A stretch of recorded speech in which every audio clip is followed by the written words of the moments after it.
ঘোড়া নিয়ে পবিত্র কোরআনের সূরা আদিয়াত নামে আস্ত একটা সূরাই নাজিল হয়েছে। এছাড়াও ঘোড়া নিয়ে রয়েছে অসংখ্য হাদিস। বুখারী এবং মুসলিম শরীফে রাসূলুল্লাহ সাল্লাল্লাহু আলাইহি সাল্লাম বলেছেন, কিয়ামতের দিন পর্যন্ত ঘোড়ার ললাটে কল্যাণ জড়িত আছে, পুরস্কার ও গনিমতের জন্য।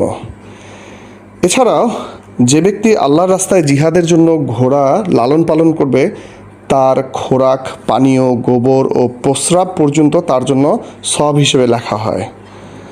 রাসূল সাল্লাল্লাহু আলাইহি সাল্লাম নিজে ঘোড়দৌড় প্রতিযোগিতায় অংশগ্রহণ করেছেন এবং সাহাবীদেরকেও এই প্রতিযোগিতায় অংশগ্রহণের জন্য উৎসাহিত করেছিলেন। সহিহ মুসলিমে থেকে জানা যায়, তিনি ঘোড়দৌড় প্রতিযোগিতার জন্য মক্কার এলাকা থেকে হুজাইফা পর্যন্ত সীমারেখা নির্ধারণ করেছিলেন। আমাদের এই মুসলিম ঐতিহ্য, এই ঘোড়ার লালন পালন এবং এই স্কিলটা শিখে রাখা উচিত সকলের। সবাই ভালো থাকবেন, সুস্থ থাকবেন। আসসালামু আলাইকুম।